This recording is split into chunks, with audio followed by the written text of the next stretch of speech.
Hare Krishna, dear devotees, thank you so much for tuning in today. Hare Krishna. Let's do a short invocation before we begin the wonderful pastime of Ambarish Maharaj. Everybody is aware of the story, but actually, when we read through several verses, we can derive immense pleasure.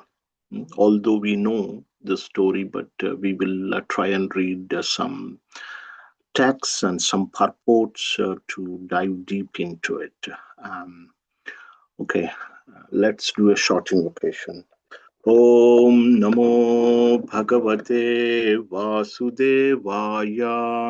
Om Namo Bhagavate Vasudevaya. Om Namo Bhagavate Vasudevaya.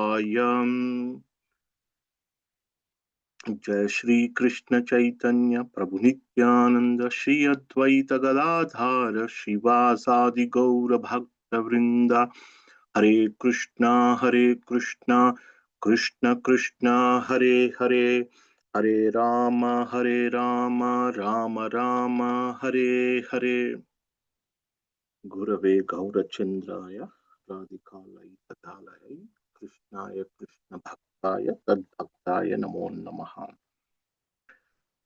So,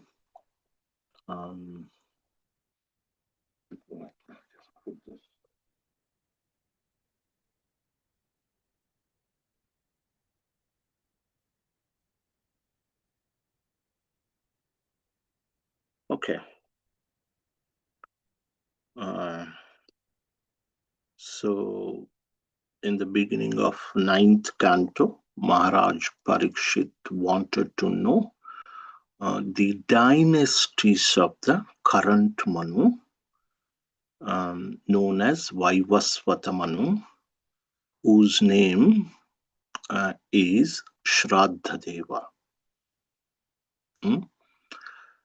So, upon being requested by Maharaj Parikshit, Shukadeva Goswami started explaining the Manu dynasties of Manu, and describing the sons of Manu and their dynasties. So, in this chapter, we'll see. Let me share one little screen, if possible.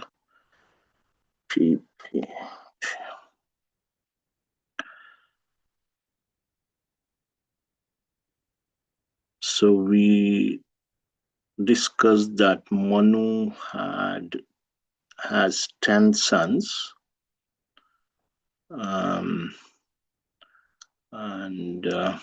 yeah, I'll just show you this table just to make it simple for you all.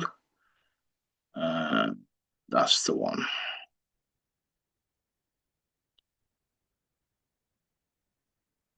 Okay. So Vaivasvata Manu has 10 sons.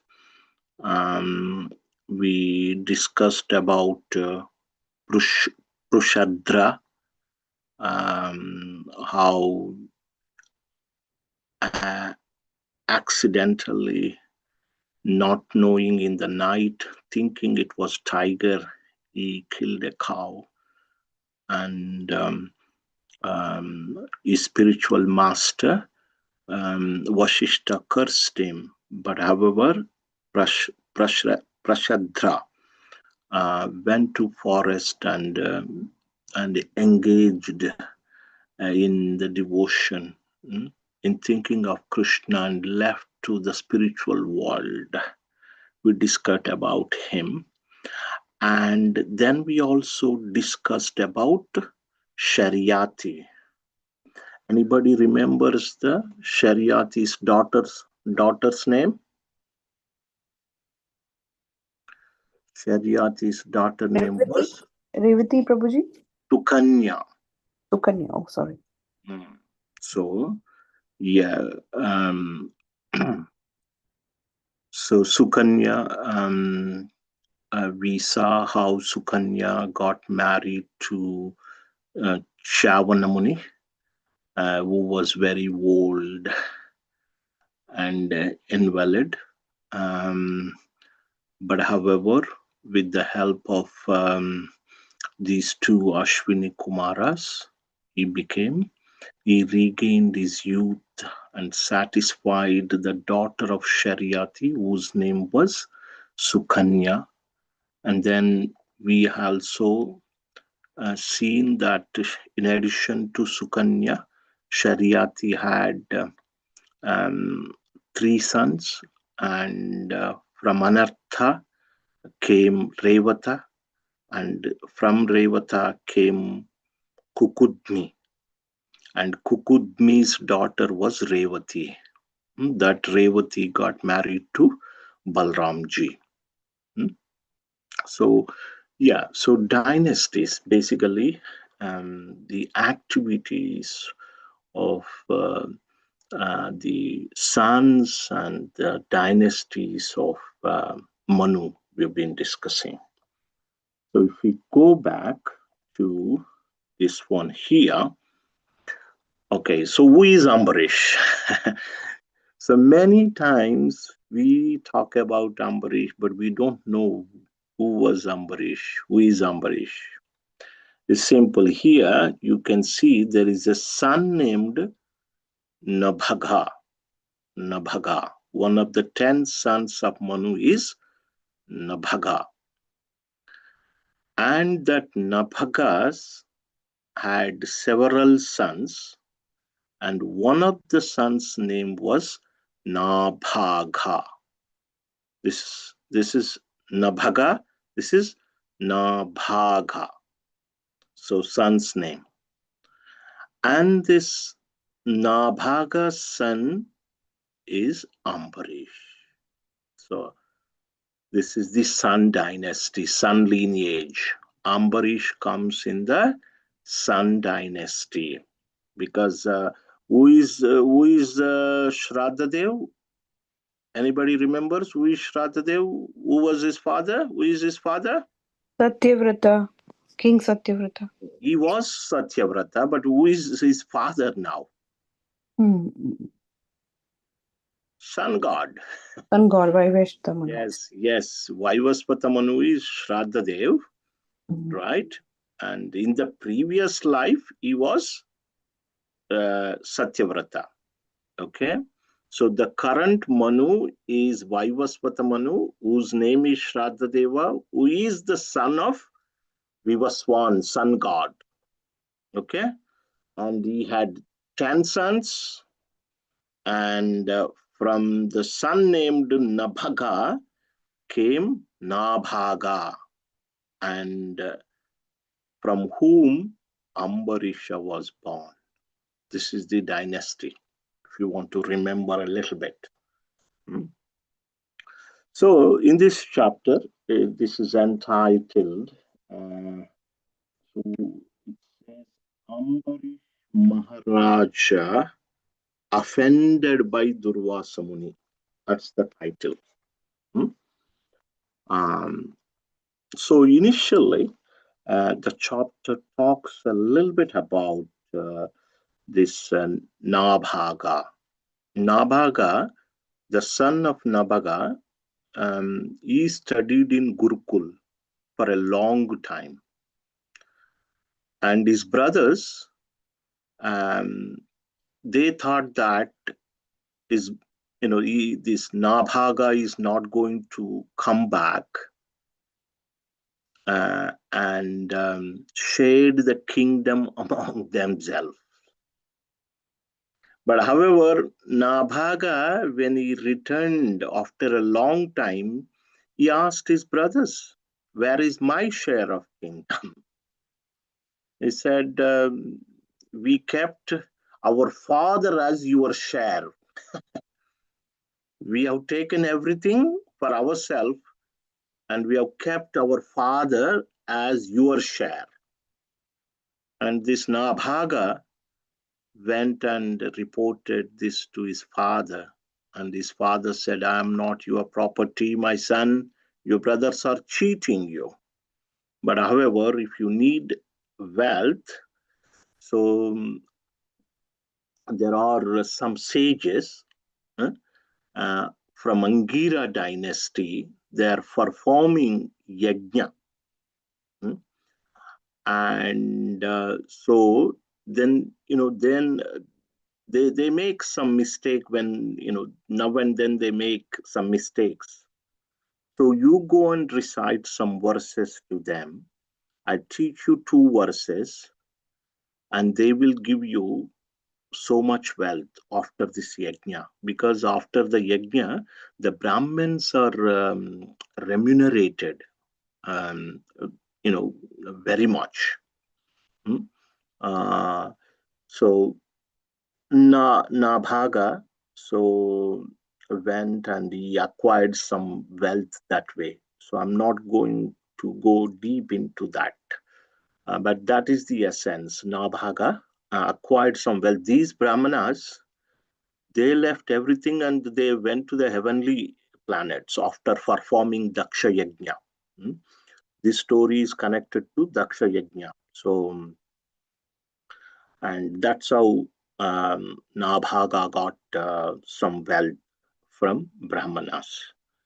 Um, and then Shukadev Goswami says, okay, now I mentioned about Nabhaga, and then he talks about Ambarish. He says that this Ambarish, son of Nabhaga, uh, so is a great king, um, and was actually cursed by a Brahmana. Let me just go there. Okay. Yeah.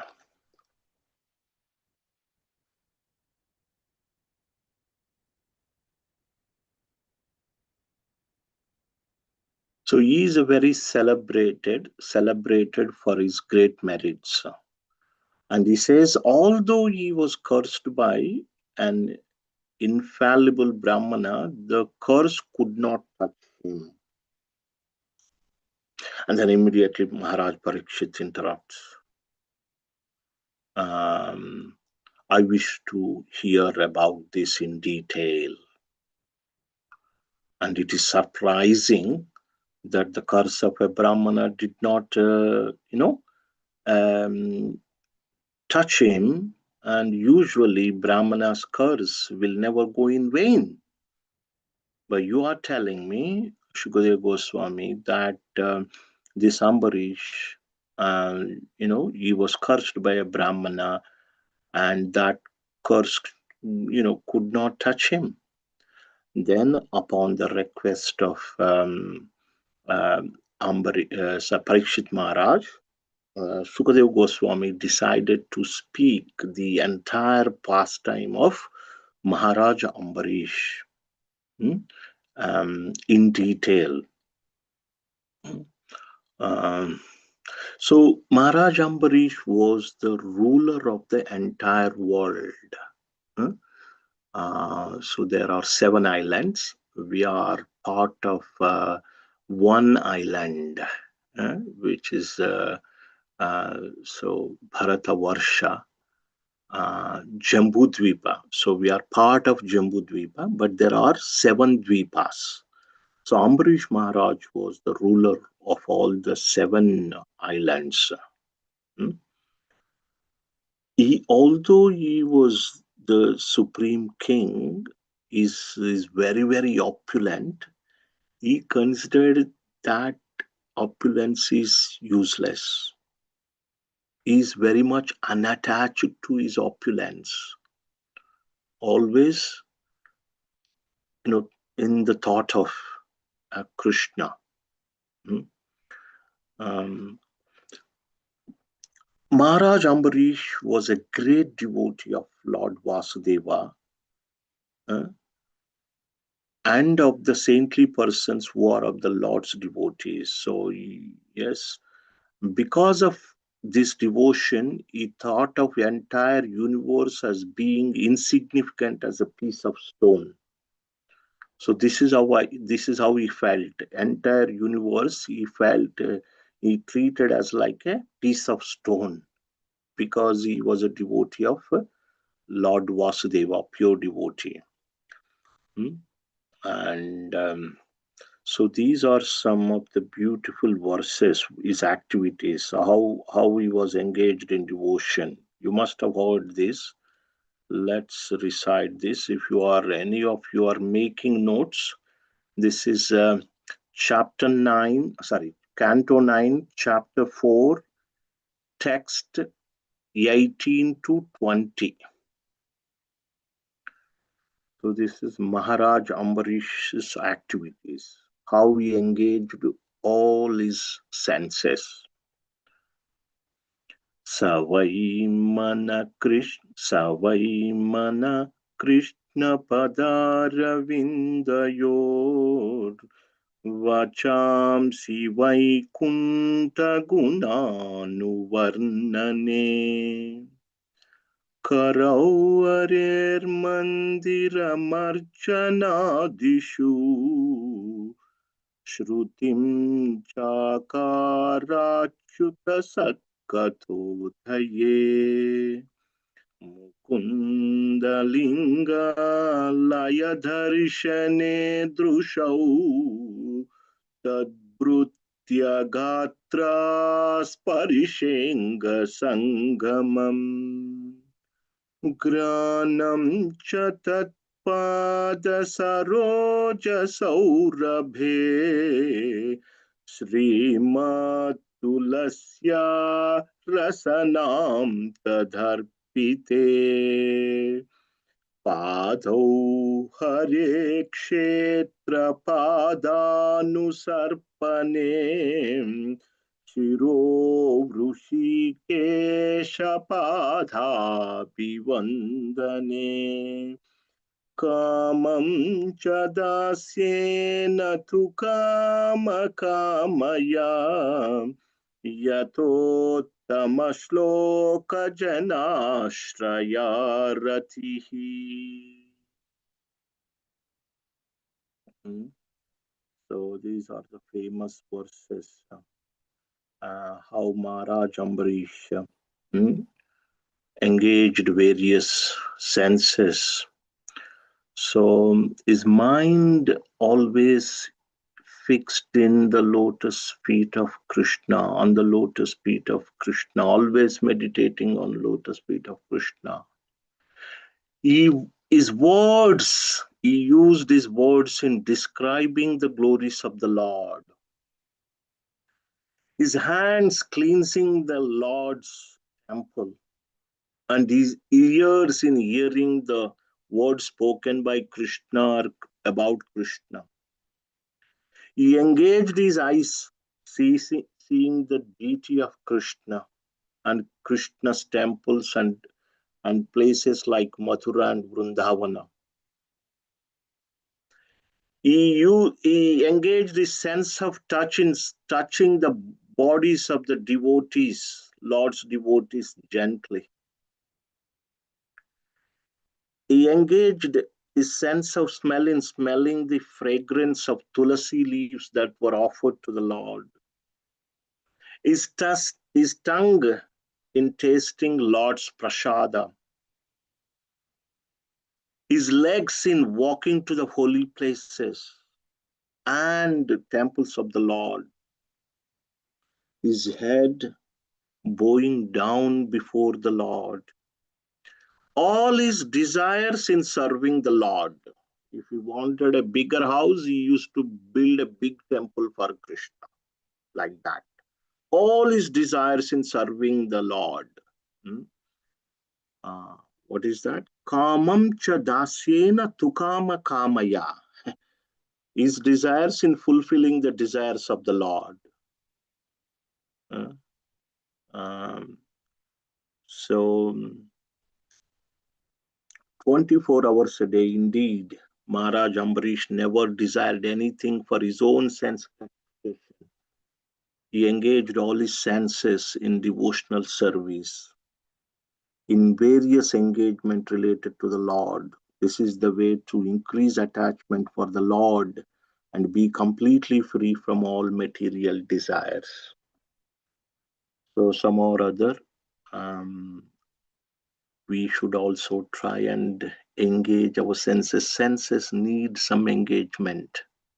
Parandruštva nivartate. Senses need engagement. If we give higher engagement, the low we lose the taste for the lower engagement. We want to post nice pictures on the social media. Post so better, post Lord's pictures like that. If you want to dress nicely, dress the Lord nicely as well. Every sense try and engage in the service of the Lord. So this is how Maharaj Parikshit engaged. So there is Navda Bhakti, we say, the 9 limbs of devotion. Maharaj Ambarish performed all the 9 limbs.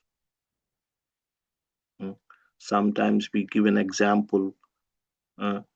Example for Shravanam, who perfected, the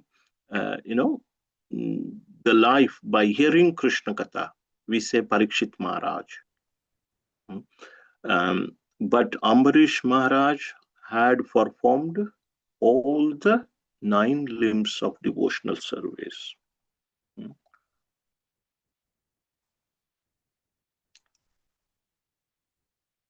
So, yeah, and there is one more point here, very interesting. How do the Syrians behave? Please hear attentively. The Syrians of the state of Maharaj Ambarisha were accustomed to chanting and hearing about the glories of the Lord. They never aspired to be elevated to the heavenly planets, which are extremely dear even to the demigods. So, even the subjects were engaged.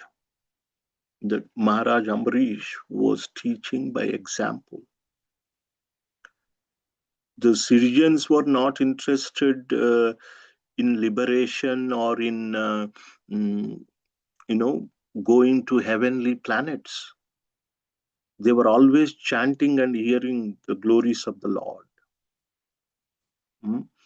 Many people, many pundits, they just simply wants to go to heaven and enjoy there. But these Syrians, they were not desiring like that. Uh, um, and the devotees who engage in the service of the Supreme Lord, uh, that they are even greater than the mystics, great mystics. Uh, um, so, uh, thus, Maharaj Ambarish performed devotional service to the Lord, and in this endeavor practiced severe austerities, means always taking some vow to please the Lord. And then Maharaj Ambarish, um, along with his good wife, decided to observe the vow of Ekadashi and Dwadashi for 1 year. Um, Everybody knows that Ekadashi is the day of Harivasa, the day of Lord Hari. Devotees observe Ekadashi. But in traditionally, they used to observe a 3-day fast. On Dashimi, 10th day, and Ekadashi. And on Dwadashi day, they used to break in the morning and then maybe take one meal, something like that. Hmm. So Maharaj Ambrish, he was living in Madhuvan, it seemed, or he did this in Madhuvan. Hmm. And in the month of Kartik, so he did this for 1 year. Hmm. And that is in Madhuvan. Where did he do this? In Madhuvana, in Vrindavan. Um, so, and at the end of 1 year, that is in the month of Kartik, he started in the month of Kartik, and he's ending in the month of Kartik. And he decided to break his fast on Ekadashi day. And there is some time, we call it Parana time. So on Dwadashi day, there is a time. Within that time, you have to break your fast. So, and Maharaj Ambarish, uh, you know, like um, invited all the brahmanas and gave charity. So many cows were given in charity. And he also fed all the brahmanas sumptuously. They were all fully satisfied. And then he was about to observe the end of Ekadashi with their permission by breaking the fast. At that time, Durvasa Muni came, appeared as an uninvited guest. He was not invited, but he appeared on the scene. Very powerful. Hmm. Durvasa is considered to be a partial expansion of Lord Shiva. Hmm.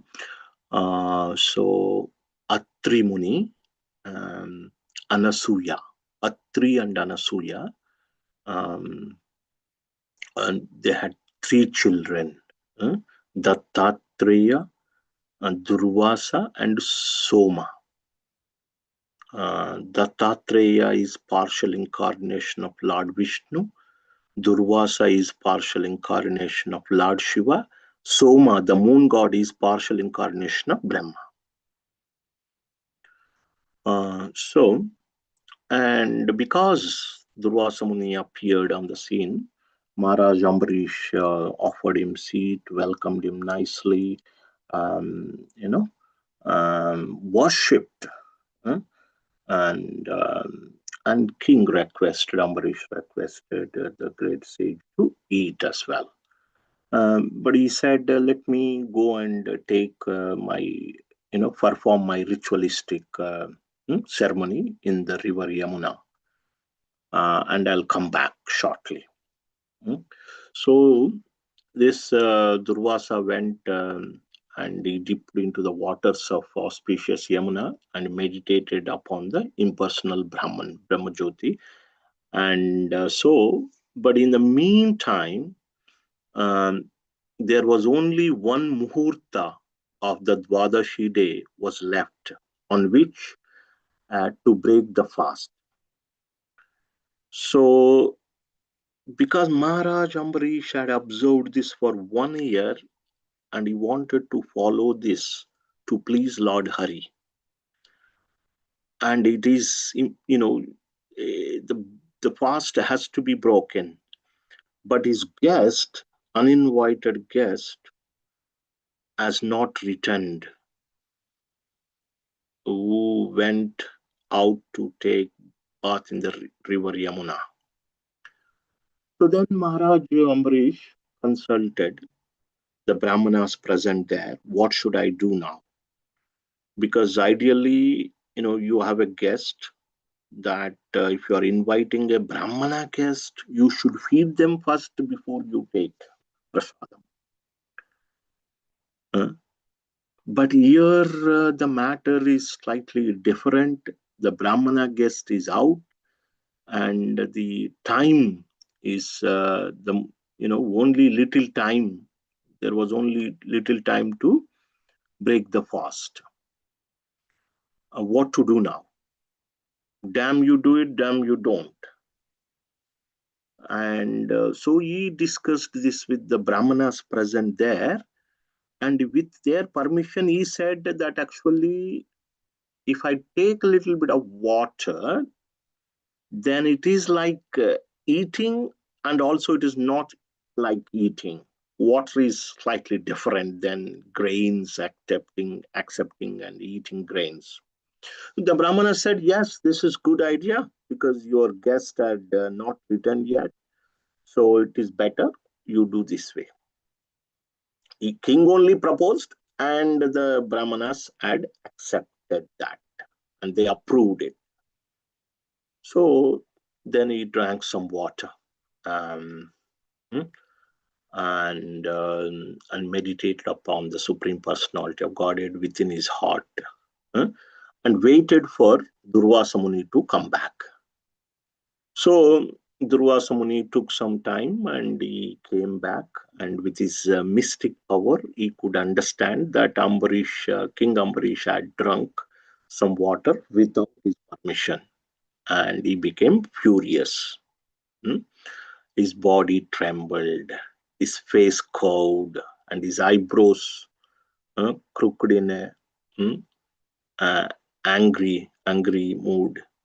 And he spoke to Ambarish like this. Who was actually Ambarish was standing with a folded hands in front of him.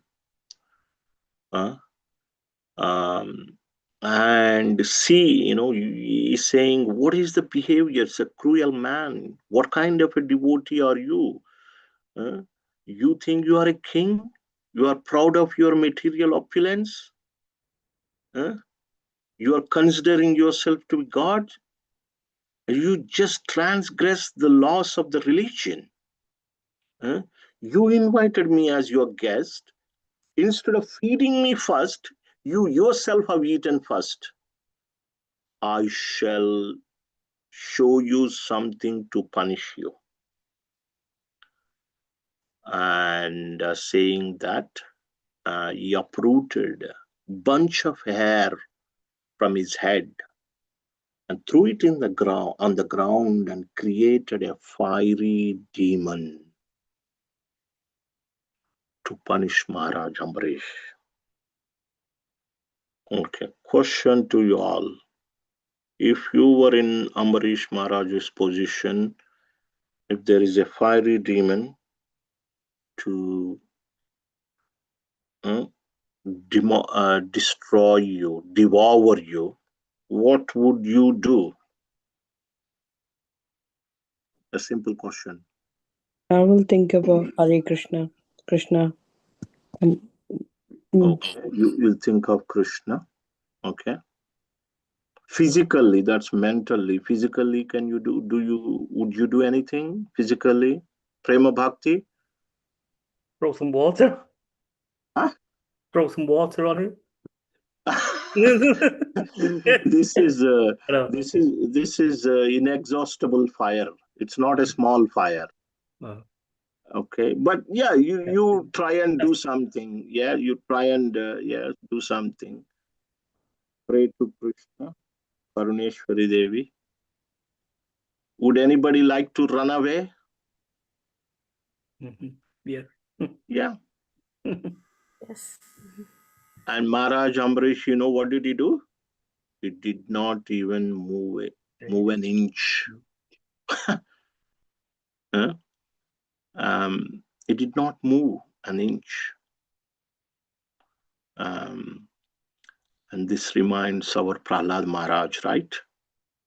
Prahlad Maharaj was also very fearless, and his father tried to kill him in several ways.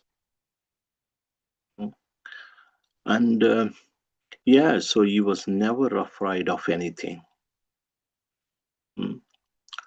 So Lord protects his pure devotees.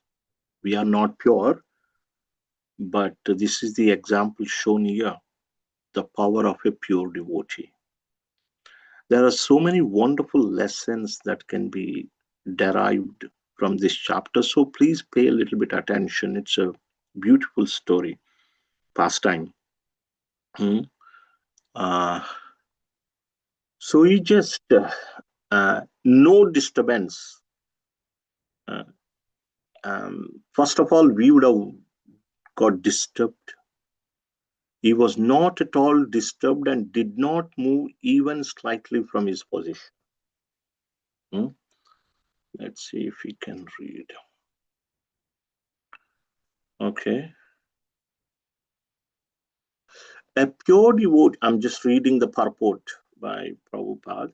A pure devotee of Narayana is never afraid of any material danger. There are many examples of devotees such as Prahlad Maharaj, who was tortured by his father but was not at all afraid, although he was only a 5-year-old boy. Therefore, following the examples of Ambarish Maharaj and Prahlad Maharaj, a devotee should learn how to tolerate all such awkward position in this world. Devotees are often tortured by non-devotees. Yet, the pure devotee, depending fully on the mercy of the Supreme Personality of Godhead, is never disturbed by such inimical activities. So, Prabhupada is saying that we should not get disturbed by these awkward situations that come upon our way. So immediately,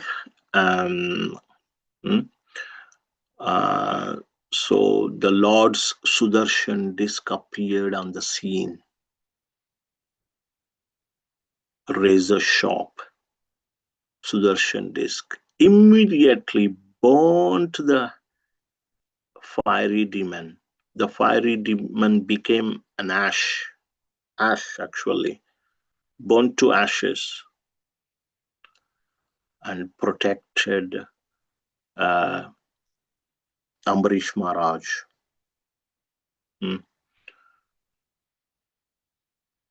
So here Prabhupada says that if one simply begins devotional service, he is immediately protected by the Lord. Aham tvam sarva papebhyo mokshayishyami. I will protect that person from all the sinful reactions.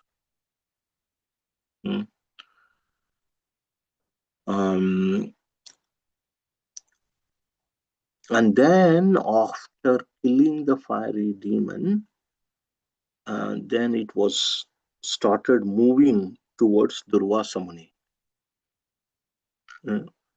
So take a minute here and see.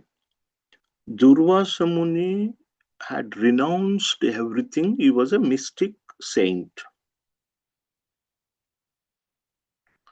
However, in contrast, if you to Durvasa Muni, Ambarish Maharaj was a king. He had his kingdom, he had his servants, wives and children. He was engaged in his daily activities, etc. But he was a devotee of the Lord, unflinching devotee of the Lord. Even Prahlad Maharaj, when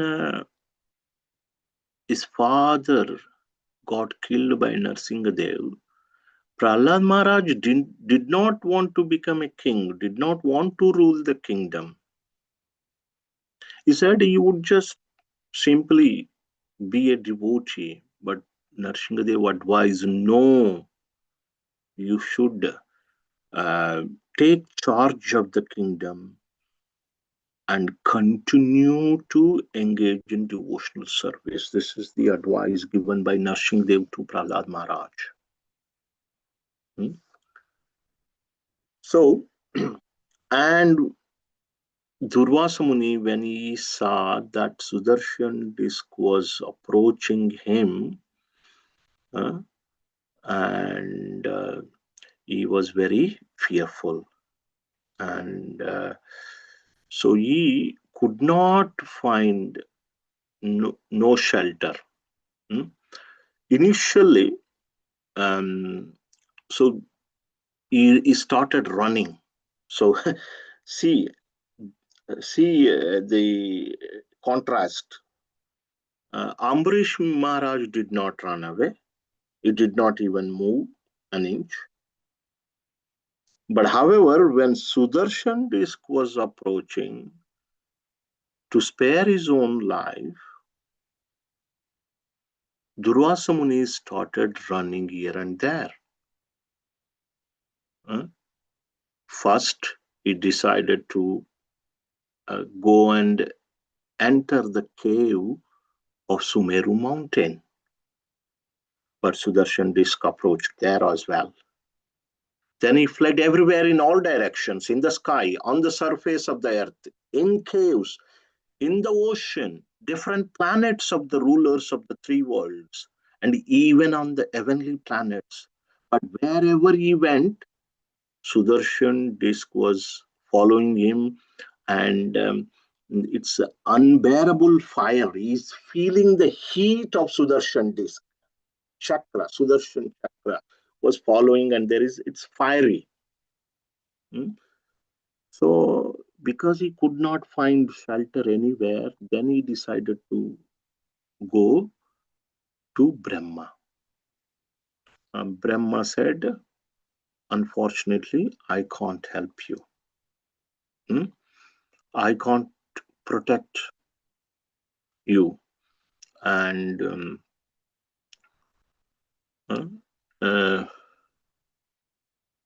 so then he went to Lord Shiva. And Lord Shiva tells, I can't do anything either.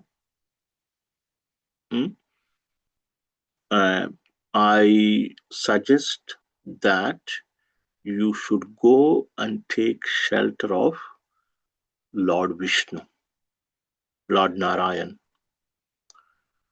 So thereafter, Durvasa Muni then went to Vaikunta within this material world. There is a Vaikunta. This planet is called Sveta Dvipa, located on Dhruva planet, pole star. So that's where Durvasa Muni went within this universe. And then he said to the Lord, I am being scorched by the heat of Sudarshan.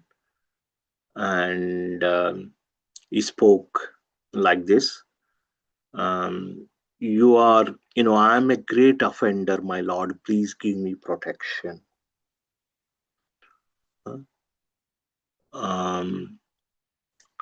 And he says, I have offended your most dear devotee. Kindly save me from the reaction of this offense.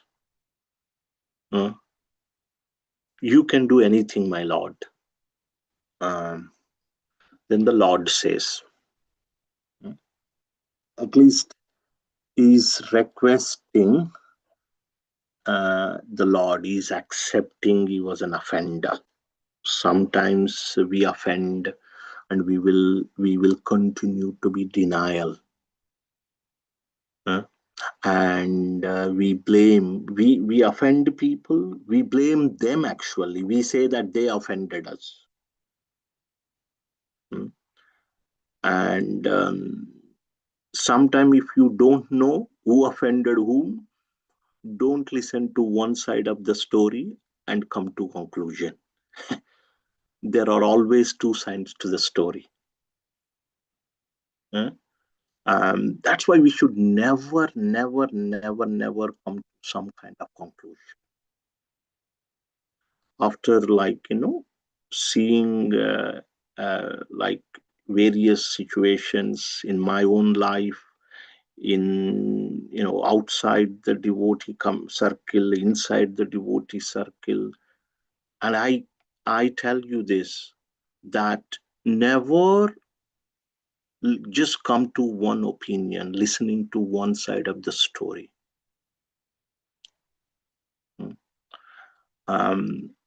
Better just stay away. If you're not the person to deal with that issue, better don't put your finger or head into it. You just stay away. You don't know what is what. And devotees, sometimes when they offend others, they just try and create stories. And that's why we should never be engaged. This is what I've learned. And if you are in a position to deal with that problem, then that's okay. You can enter. But if you're not in a position, better stay away.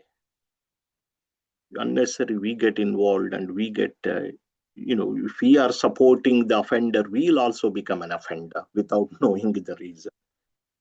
Yeah. But here, Durvasa Muni had openly accepted. So there are some beautiful verses by the Lord. Let us see. I need a couple of volunteers here to read a few of them. Hopefully that's the one. Yes. Then, Lord, I humbly request everyone to read these verses when you go home and at leisure. What did Lord speak to Durvasa Muni? Those are very powerful. What did he say? Okay, this is the famous verse. Sri Bhagavanu Vacha Aham Bhakta Paradhino Yi Aswatantra Iva Dvija Sadhubhir Grasta Vrudhayo Bhaktir Bhakta Jana Priya. Purna Mataji, translation please.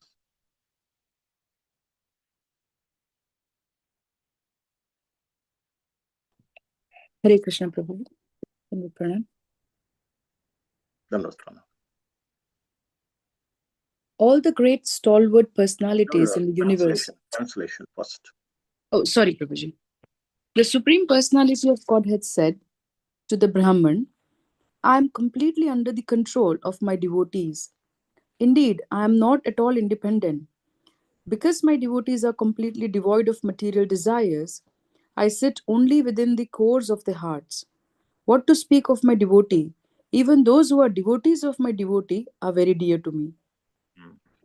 So we're not reading the purport. I will explain from the purports because of the, in the interest of the time. But I request you can read at home.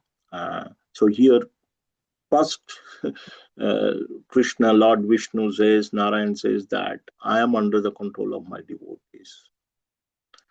Aham Bhakta Paradhina. And he says, what to speak of my devotees, actually, those who are devotees of my devotees also very, very dear to me. Let's read. Yes, Mataji, continue read.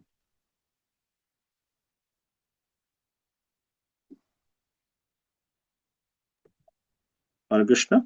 Hare Krishna, Prabhuji, yes. Please continue to read until Prabhuji. I say stop. Yeah. Okay.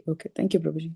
O best of the Brahmanas, without saintly persons, for whom I am the only destination, I do not desire to enjoy my transcendental bliss and my supreme opulences.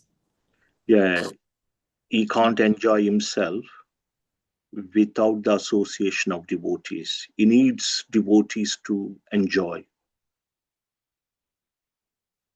He needs the company of devotees.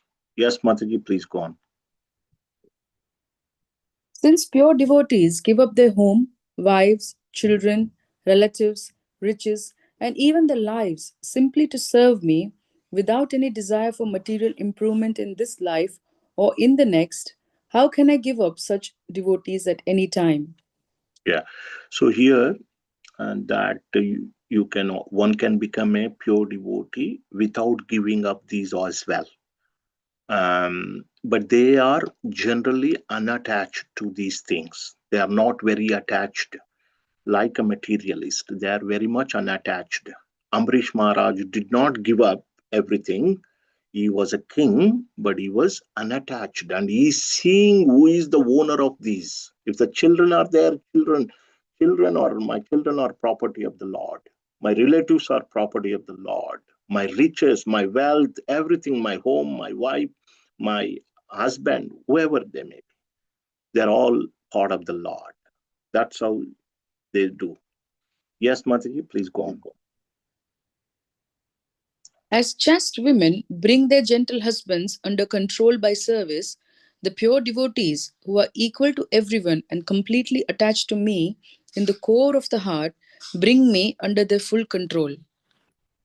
Yeah, so here Lord saying that, see, when we love our partner, we bring them under our control by loving, so much love.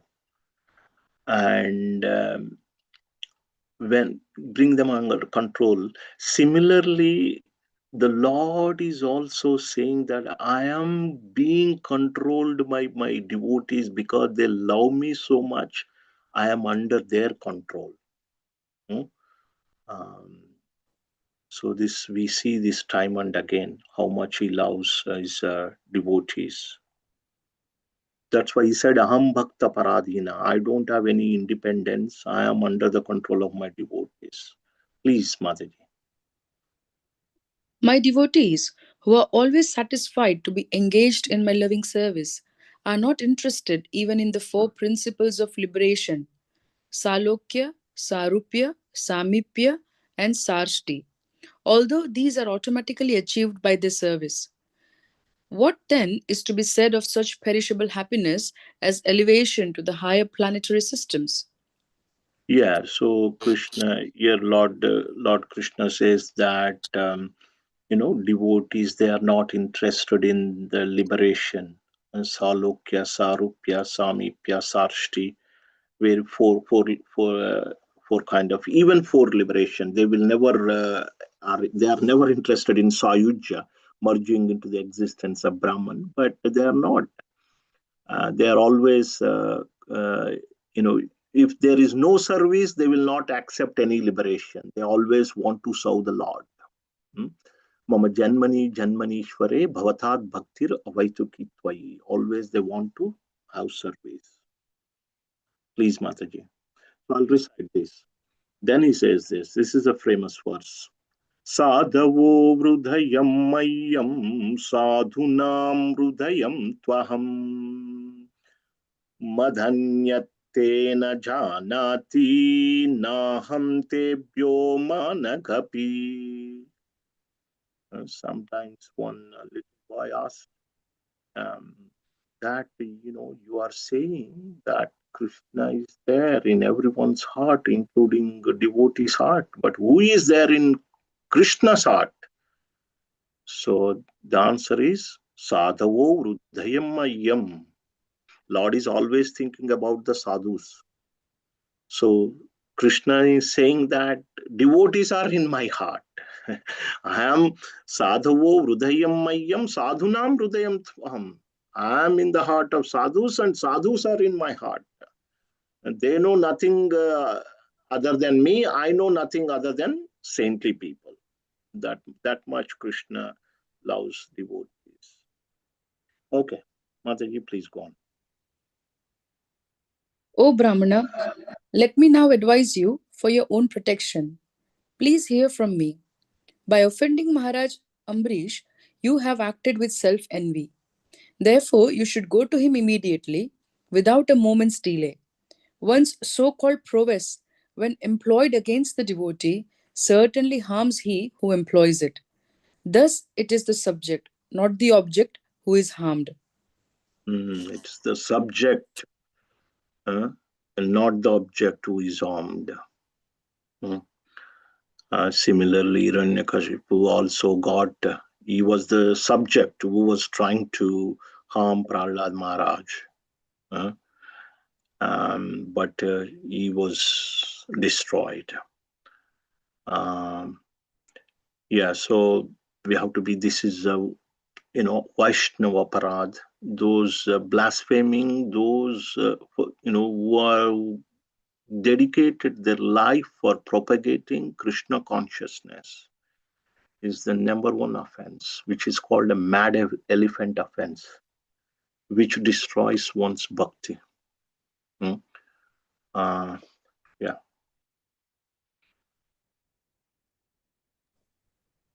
Okay, Mansuji.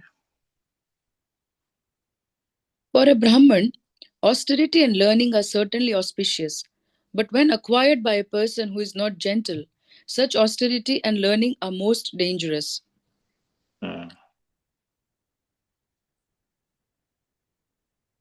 Yeah.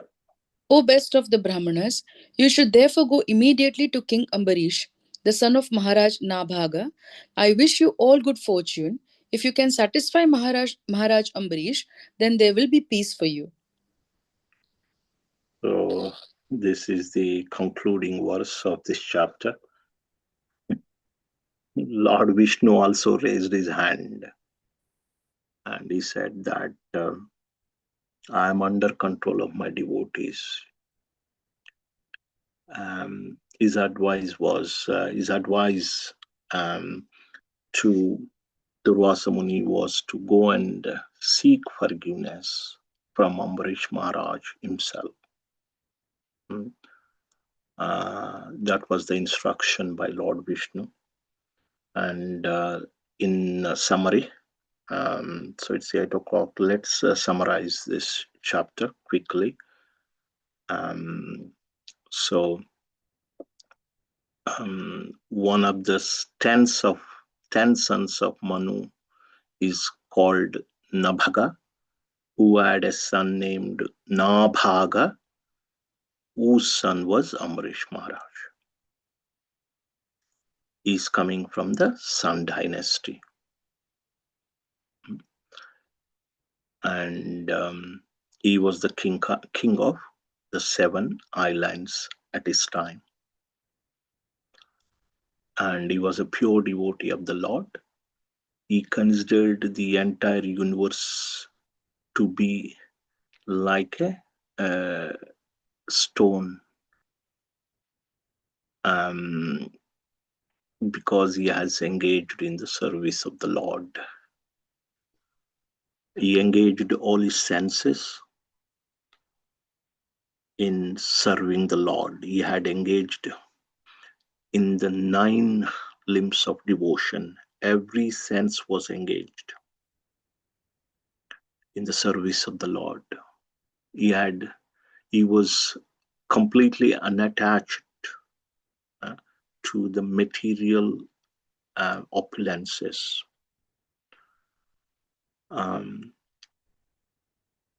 Not what to speak of Ambarish Maharaj. Even his subjects, they were always engaged in hearing and chanting the glories of the Lord. They were never interested in going to heavenly planets as well. And Maharaj Ambarish was always engaged in some kinds of devotional activities, and he decided to observe the vow of Ekadashi, fasting Ekadashi and Dvadashi. And he decided to do that for 1 year.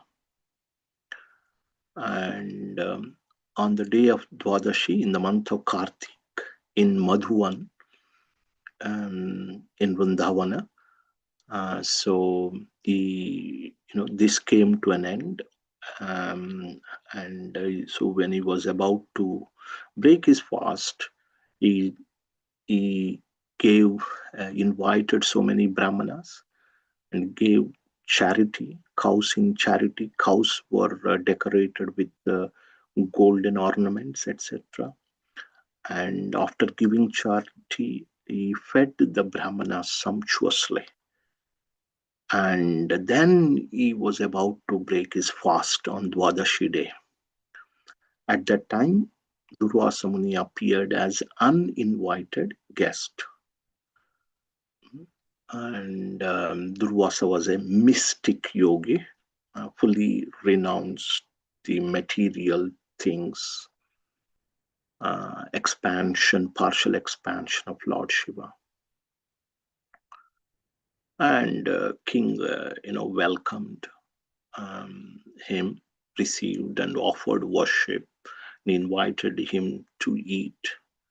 But however, Durvasa went out to take bath in river Yamuna, and then he did not return within the time in which king was about to break his fast. The king has to break his fast, and there was only little time left for breaking fast. King, with the permission of Brahmanas present there, discussing with the Brahmanas, he drank some water. It is like eating and not eating as well, like, because he had observed this for 1 year and he wanted to complete this to please the Lord. He did not do this for his sense gratification, but he did this for the pleasure of the Lord. That's an important point. And then Ambarish Maharaj, and Durvasa Muni returned and could understand that king had drunk water. So he became furious. He decided to punish the king, and he took a bunch of hair from his head and threw it on the ground, created a fiery demon. This demon was rushing towards Maharaj Ambarish to kill him. Maharaj Ambarish did not even move an inch actually, and he was not fearful at all, stable, but just thinking about the Lord. And Sudarshan disc of the Lord came and destroyed the fiery demon, and then started moving towards Durvasa Muni. So and he was feeling the scorching heat of Sudarshan disc when it followed him, when it chased him. He tried to, hide in several places, including Sumeru, cave of Sumeru mountain, and wherever he went on the earth, he saw the Sudarshan disc chasing him, and he went to heavenly planet. There also, he saw the Sudarshan disc chasing. Then he went to Brahma. Brahma said, I can't help. Then he went to Shiva. Shiva said, go and take shelter of Lord Vishnu. Then he went to that Sveta Dvipa, where he offered obeisances to Lord Vishnu, Durvasa Muni. And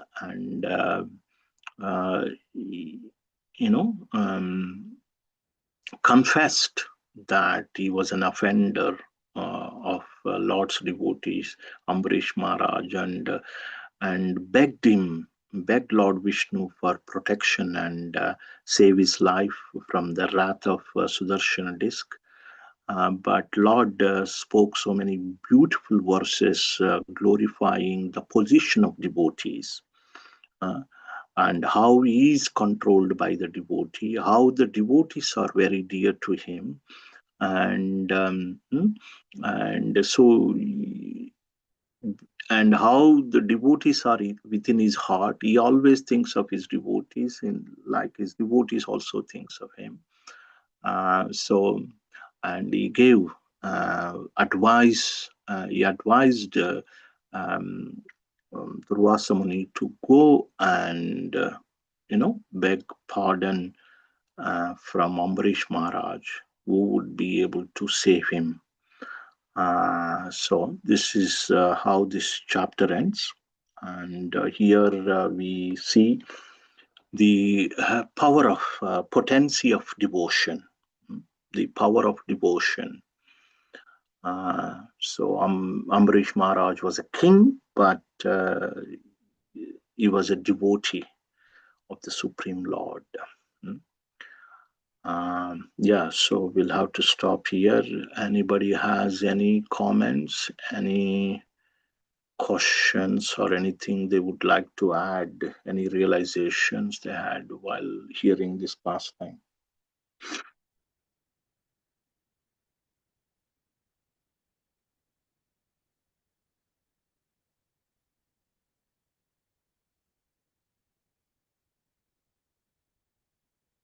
Okay. Am I audible? Yes, Yes, Prabhuji. Prabhuji, you are. Krishna. Yes, Hare Prabhuji. Krishna. It's a very nice class. Thank you so much, Prabhuji. Hare Krishna. Thank you, Madhumata ji. Thank you. Very nice class, Prabhuji. Hare Krishna. Thank you, So, Prabhuji. Hare Krishna. thank you very much. We'll end the session here. If there are no questions or any comments, we can end the session here. ग्रंथरा Shrimad Bhagavatam की जय। बोलो श्री अम्बरीश महाराज की जय। निताय गौर Premanandi Hari Hari Hare बोल। Krishna. Srila Prabhupada की जय। Thank you, Hare Krishna. Jai Thank you. Prabhuji. Thank you. Hare Thank you, Hare Krishna, Prabhuji. Hare